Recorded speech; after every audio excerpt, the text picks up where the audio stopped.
जय हिंद दोस्तों स्पर्श ओआरओपी का पीपीओ नहीं होगा जारी। जी हां दोस्तों, किन पेंशनर्स का ओआरओपी का स्पर्श का पीपीओ जारी नहीं होगा या नहीं हुआ है, इस चीज को इस वीडियो में बताऊंगा दोस्तों। और यदि आप चाहते हैं, आपका भी पीपीओ अभी तक जारी नहीं किया गया स्पर्श की तरफ से और आप चाहते हैं कि तुरंत 2-4 दिन के अंदर हो जाए, तो आपको क्या करना है दोस्तों, वो भी मैं बताऊंगा। बिल्कुल सिंपल फंडा। तो दोस्तों वीडियो को बड़े ध्यान से देखना और समझना। अच्छा दोस्तों, आपने देखा होगा कि कुछ इस प्रकार के पीपीओ आपके पास में हैं। अब समझना यह होगा ये वाले पीपीओ कौन से हैं, ये वाले पीपीओ कौन से हैं। अब देखिए दोस्तों, आपको पता है कि 2020 में, शायद 2020 के अंतिम अक्टूबर नवंबर से ही, शायद अगर मैं गलत हूं तो आप करेक्ट कर सकते हैं, तब से जो है माइग्रेशन शुरू हुआ था स्पर्श में। और माइग्रेशन किसका हुआ था शुरू में, जो पोस्ट 2016 के, यानी कि जो 7वें पे कमीशन के रिटायरी थे, तो वहां से जो है माइग्रेशन शुरू हुआ था स्पर्श में। और उसी समय से जो रिटायरमेंट आना शुरू हुए थे दोस्तों, तो उनका तो डायरेक्ट ये वाला, क्योंकि उनका डायरेक्ट स्पर्श में ही उनका जो है पूरा डिटेल दे दिया गया था, तो वहां से उनके पीपीओ जारी हुए। लेकिन जो 2020 से पहले आए थे दोस्तों, जब स्पर्श नहीं था, तो इस प्रकार के कुछ इस प्रकार के पीपीओ जारी होते थे। लेकिन ये तो हुए दोस्तों जो ओरिजिनल पीपीओ थे, शुरू में इनकी तरफ से जारी किए गए। ठीक है, ये पीसीडीए की तरफ से है, ये भी पीसीडीए की तरफ से, लेकिन ये ऑनलाइन है, ये ऑफलाइन आपको मिल जाता था रिकॉर्ड्स में, जब आप पेंशन ड्रिल कर रहे होते थे, या फिर बाद में मिल जाता था। ठीक है ना।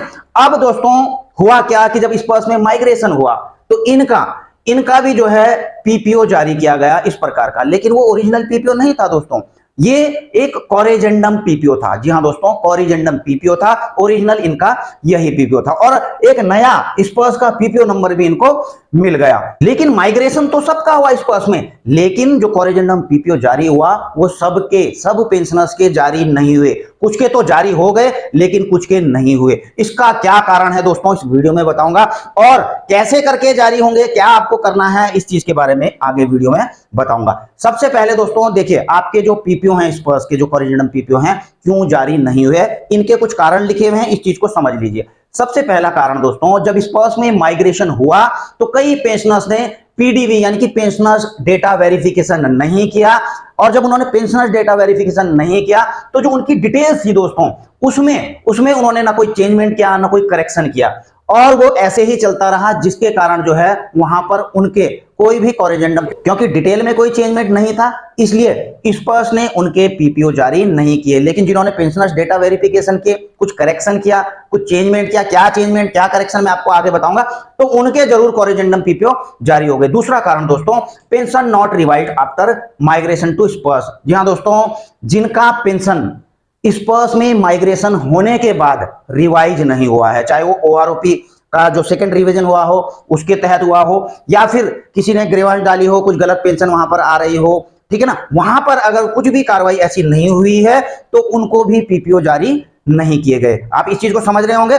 तीसरा चीज है दोस्तों कि some detail not updated change in by pensioners after migration. जी हां दोस्तों, जैसे कि मैंने पीडीवी की बात की थी, पेंशनर्स डेटा वेरिफिकेशन की बात की थी, तो सेम वो यही है कि यदि पेंशनर्स के द्वारा कोई भी चेंजमेंट या फिर अपडेशन स्पर्श पोर्टल के अंदर नहीं किया गया है, तो उनके पीपीओ भी जारी नहीं हुए। हालांकि कईयों के हुए, केवल एक पॉइंट को लेकर के नहीं चल सकते हैं। अगर किसी ने डिटेल चेंज नहीं की है, या फिर जो है ओआरओपी उनका रिवाइज हुआ है स्पर्श से, तो उनके तो जारी हुए हैं। तो कुल मिला के इनका कॉम्बिनेशन आप समझ सकते हो कि कुछ भी नहीं हो रहा है, तो कॉरेजेंडम पीपीओ भी जारी नहीं हो। अब पॉइंट नंबर 2 पर चलते हैं दोस्तों। मैंने आपको ये वाला बताया था कि pension not revise after migration to Sparsh, यानी कि स्पर्श में माइग्रेशन होने के बाद पेंशन जिनकी रिवाइज नहीं हुई।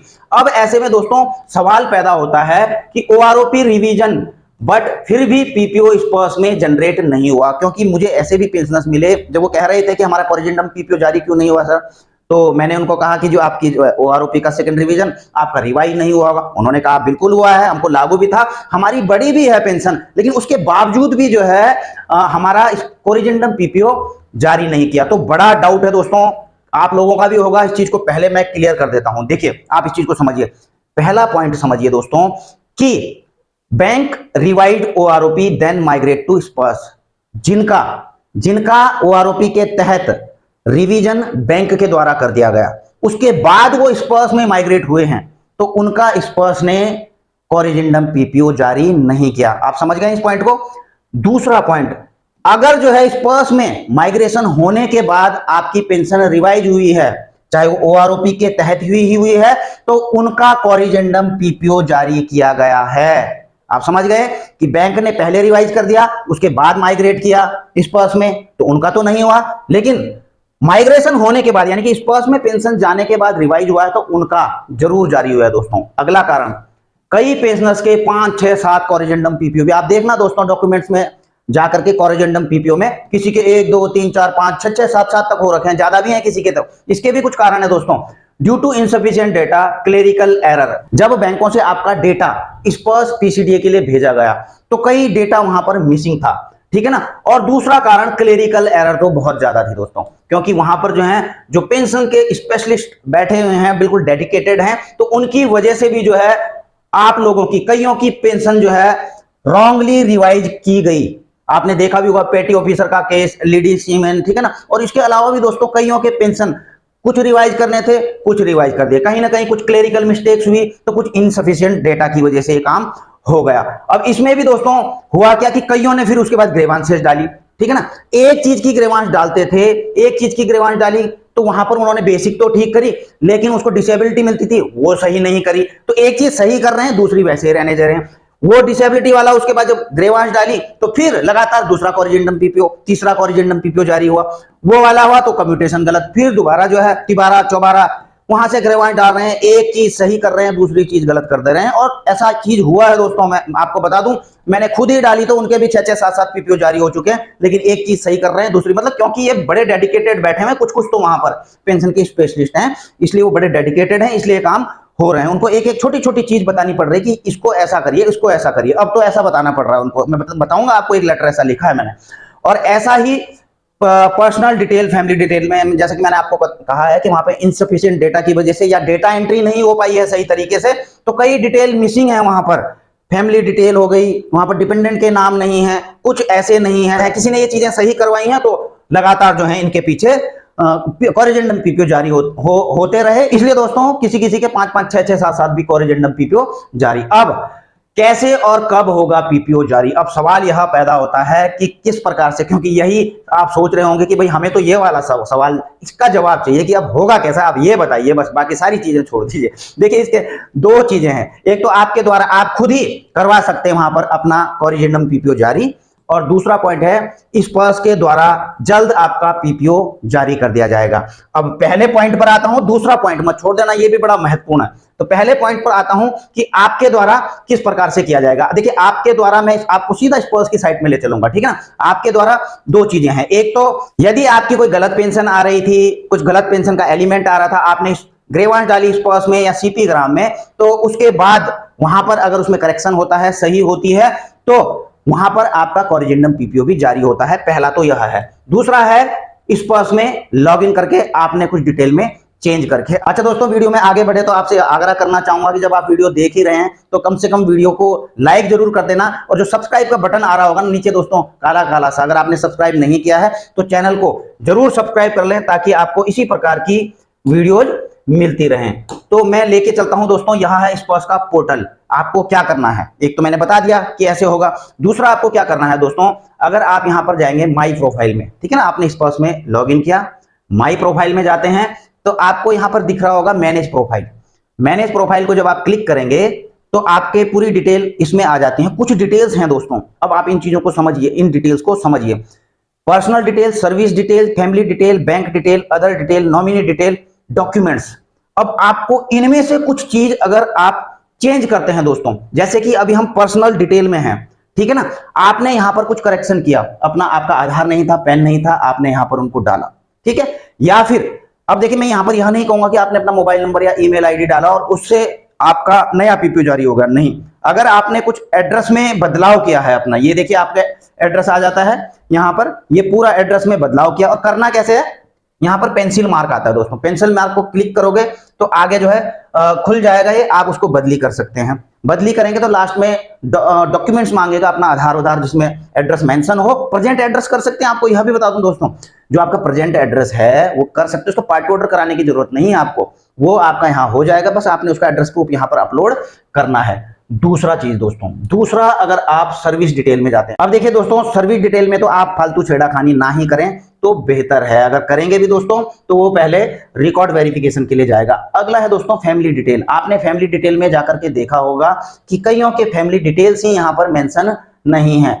स्पाउस का नाम तो है, उनके बच्चों के ही नाम नहीं है, जबकि आपकी डिस्चार्ज बुक में है सब बच्चों के नाम हैं, लेकिन यहाँ पर डेटा एंट्री में नहीं हुए हैं। तो आप कर सकते हैं यहाँ पर, अगर केवल आपकी वाइफ का नाम है, ठीक है ना, या फिर कुछ गलती है यहाँ पर उनका डेट ऑफ बर्थ वगैरह में, ठीक है ना, लेकिन आपकी सर्विस रिकॉर्ड में सही है, तो आप ऐड फैमिली मेंबर करें।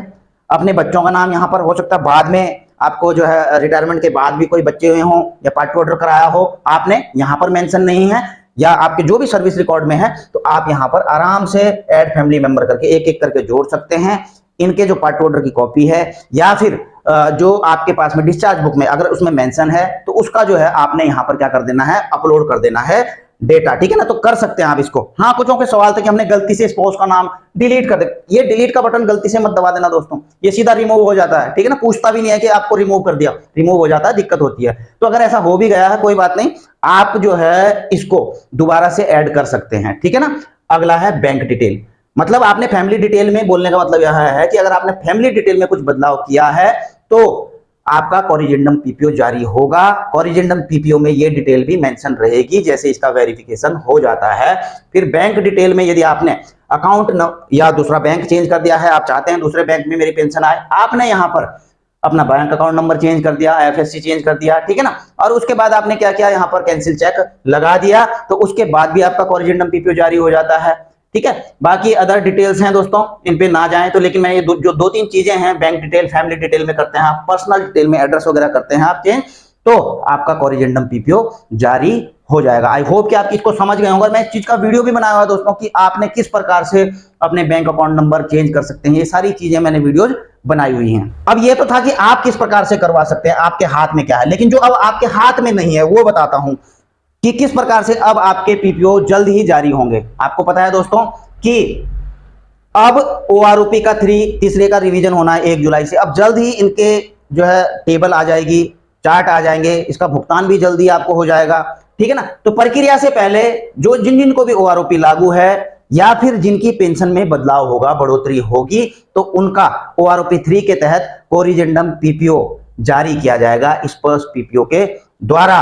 और अगला, अगर 8वां पे कमीशन आता है या फिर किसी भी प्रकार से आपकी कोई भी रिवीजन होता है, चेंजमेंट होती है आपकी पेंशन में, तो कॉरिजेंडम पीपीओ जारी किया जाएगा स्पर्श पीसीडीए के द्वारा। तो ओआरओपी 3 तो बिल्कुल टॉप में है, जल्द ही जिनके नहीं भी हुए हैं इसके तहत, अब क्योंकि ऑलरेडी आप स्पर्श में हैं तो स्पर्श इसका जारी करेगा। और दूसरी बात मैं आपको बता दूं दोस्तों, जिनको यहां नहीं पता ना कि भैया हमको कैसे करके डाउनलोड करना है, ठीक है, वीडियो थोड़ा लंबी हो जाती है मेरी, लेकिन कोई बात नहीं, ठीक है ना। आप यहां पर जा सकते हैं, माई डॉक्यूमेंट्स में अगर आप जाएंगे ना, तो माई डॉक्यूमेंट्स में पेंशनर्स कॉरिजेंडम पीपीओ आता है यहाँ पर।